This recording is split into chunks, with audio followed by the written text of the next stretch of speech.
Viagem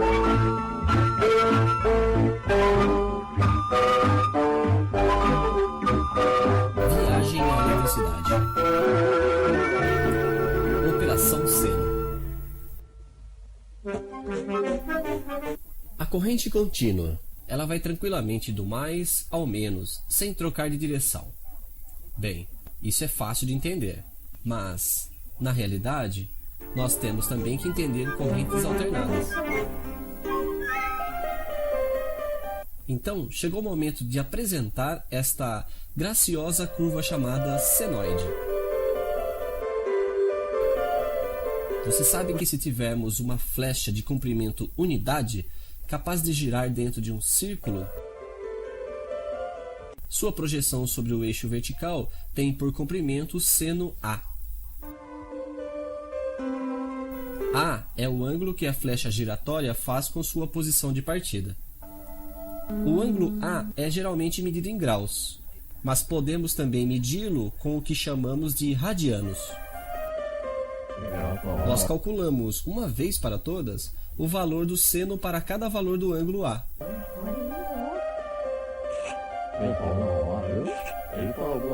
Isso está na memória de toda boa calculadora.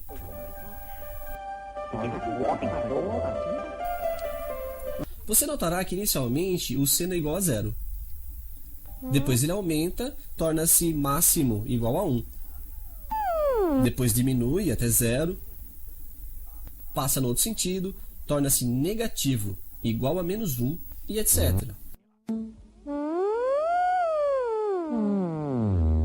E gravando isso num rolo de papel, isso desenharia uma senoide.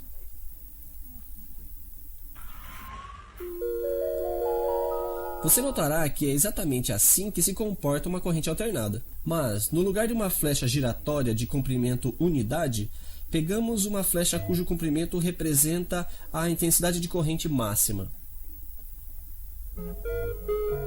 Assim, podemos saber em um momento qualquer o valor da intensidade de corrente alternada. É I instantâneo igual a I máximo que multiplicamos pelo seno A. Isso tudo, certamente, desde que conheçamos o ângulo A, ou, mais precisamente, o tempo t que passou depois do momento zero. Detalhe técnico. Para desenhar a senoide da corrente alternada, utilizamos, de preferência, um utensílio eletrônico muito sutil chamado osciloscópio. Dizemos que a corrente alternada é um fenômeno periódico, porque em um espaço de tempo regular, portanto periódico, a corrente reencontra o mesmo valor e no mesmo sentido de variação, o que você notará que corresponde a uma volta da flecha.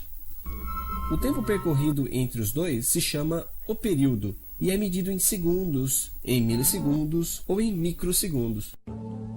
Podemos também contar quantas voltas dá a flecha em um segundo. Isso se chama a frequência. A frequência é, portanto, o número de períodos por segundo. Ela é medida em hertz, kilohertz ou megahertz. Período e frequência são duas formas de medir o mesmo fenômeno periódico. Assim, sabendo que a corrente do setor tem uma frequência de 50 Hz, seu período é, portanto, de 1 dividido por 50, igual a 0,02 segundos, ou 20 milissegundos. Para maiores detalhes, pedimos a gentileza de se dirigir ao seu professor habitual. Mas você deve pensar que eu não tenho nada para fazer, procurando saber o que acontece em um minuto e no segundo seguinte. Eu uso meus aparelhos há muito tempo, mas no alto nível de estudo a que chegamos, se quisermos ter uma ideia do que acontece com a corrente alternada na resistência, na bobina e no capacitor, vale mais a pena ter tudo isso na cabeça. Ah, esquecemos de dizer que se a corrente alternada que passa por uma resistência, por exemplo, descreve uma senoide,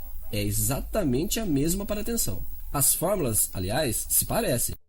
Sim, mas então, quando dizemos que a tensão do setor é 220 volts, a que ponto da senoide corresponde esses 220 volts? Nesse ponto aqui, naquele ponto lá, ou em outro?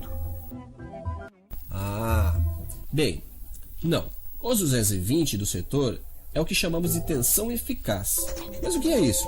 Se uma fonte alternada ligada em uma resistência fornece uma certa energia em forma de calor, quer dizer, por efeito Joule, bem, a tensão eficaz dessa fonte alternada é a tensão da fonte contínua que produziria exatamente o mesmo efeito Joule, o que corresponde a isso aqui.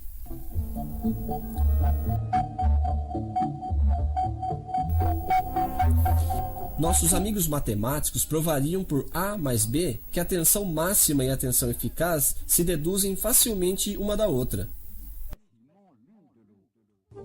Assim, quando não somos muito amigos das senoides e de suas fórmulas, o valor eficaz permite, em certos casos, de ressoar sobre o circuito alternado como se ele fosse contínuo.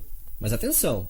Isso só funciona quando o circuito comporta apenas resistências puras, pois assim que entram em cena a bobina e o capacitor, acontecem coisas bem mais sutis, que veremos um pouco mais tarde.